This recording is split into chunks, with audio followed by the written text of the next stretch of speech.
Halo anak-anak, hari ini kita akan belajar dari bab 4 topik A tentang hubungan antar negara. Yuk simak video ini sampai selesai. Hubungan antar negara adalah hubungan antara satu negara dengan negara yang lain demi menciptakan kerjasama yang baik dan menguntungkan kedua belah pihak, baik berupa bisnis, perdagangan, politik, keamanan, dan lain sebagainya. Sekarang kita masuk ke bentuk-bentuk hubungan antar negara. Bentuk-bentuk hubungan antar negara ada dua, yaitu ekspor dan impor. Ekspor adalah penjualan atau pengiriman barang dari dalam negeri menuju luar negeri. Contohnya seperti kopi, minyak kelapa sawit, lada, udang, dan tuna. Sedangkan untuk impor adalah pembelian atau pengiriman barang dari luar negeri ke dalam negeri. Contohnya seperti gandum, susu, daging sapi, dan gas alam. Hubungan antar negara pastinya memiliki tujuan tersendiri, di antaranya adalah 1. Mempererat persahabatan antar negara. 2. Menciptakan perdamaian dunia. 3. Meningkatkan pertumbuhan ekonomi. 4. Meningkatkan kemajuan di berbagai bidang. Dan terakhir, mencegah terjadinya konflik. Berbagai manfaat kerjasama internasional, di antaranya yaitu 1. Memajukan perekonomian negara. 2. Mendapatkan peluang maupun kesempatan untuk mencari ilmu pengetahuan maupun teknologi di negara yang lebih maju. 3. Negara yang menjalin kerja sama internasional dapat melakukan impor barang yang memiliki harga mahal. 4. Tenaga kerja akan menjadi lebih cerdas, terampil, dan kreatif. 5. Menjaga harga barang agar tetap stabil. Bentuk kerjasama internasional. 1. Kerjasama bilateral. Kerjasama yang dilakukan dua negara yang bertujuan untuk dapat membina hubungan yang sudah pernah terjalin, kemudian menjalin kembali hubungan dalam perdagangan. Contohnya seperti Indonesia dan Malaysia bekerja sama di bidang kebudayaan dan pendidikan. 2. Kerjasama multilateral. Kerjasama yang terjalin oleh beberapa negara dan tidak dibatasi dengan kawasan maupun wilayah. Contohnya seperti Indonesia menjadi anggota ASEAN dan PBB.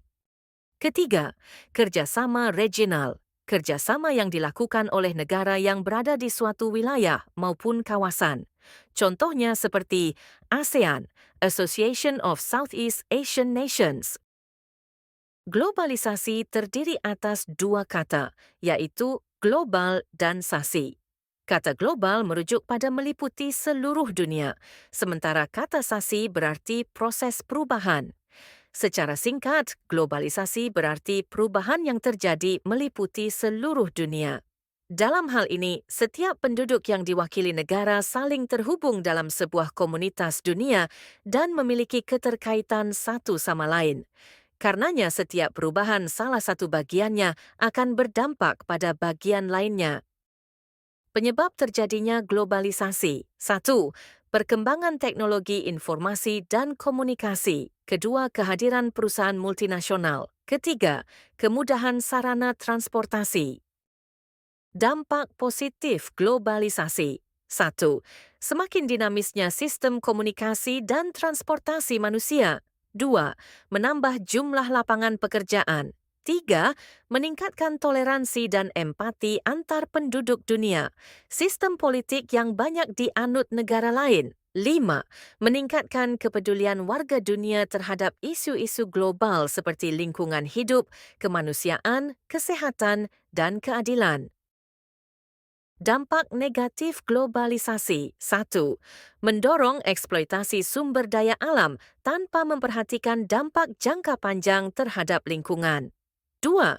Berubahnya gaya hidup masyarakat mengikuti tren budaya global. 3. Meningkatkan kesenjangan ekonomi antara negara-negara maju dan berkembang. 4. Krisis ekonomi di satu negara dapat menyebar ke negara-negara lain, mela ketergantungan perdagangan dan investasi. Globalisasi di berbagai bidang dibagi menjadi 3. Yang pertama, bidang ekonomi. Pada proses integrasi ekonomi antar negara yang melibatkan perdagangan internasional, investasi, tenaga kerja, dan sistem keuangan global. Globalisasi ekonomi memungkinkan arus barang, jasa, modal, dan teknologi bergerak melintasi batas negara dengan lebih cepat dan efisien. Contohnya, pada saat membeli barang dengan menggunakan kartu kredit atau rekening bank, membayar barang yang dibeli dengan aplikasi dompet digital, dan kegiatan ekspor dan impor dari satu negara ke negara lain menjadi lebih mudah. Yang kedua, bidang politik, merujuk pada proses interaksi dan integrasi antar negara dalam aspek pemerintahan, kebijakan, dan hubungan internasional. Globalisasi politik menyebabkan batas-batas negara semakin terbuka dalam pengambilan keputusan global, sehingga kebijakan suatu negara dapat dipengaruhi oleh faktor eksternal. Contohnya, memperluas dan meningkatkan hubungan dan kerja sama internasional, partisipasi aktif dalam politik internasional untuk mencapai perdamaian dunia. Yang ketiga, bidang budaya, mengacu pada penyebaran, pertukaran, dan pengaruh budaya antar negara yang terjadi akibat meningkatnya interaksi global. Contohnya, kebudayaan asing lebih mudah masuk dan diterima di dalam negeri. Pergeseran gaya hidup masyarakat menjadi lebih maju dan modern.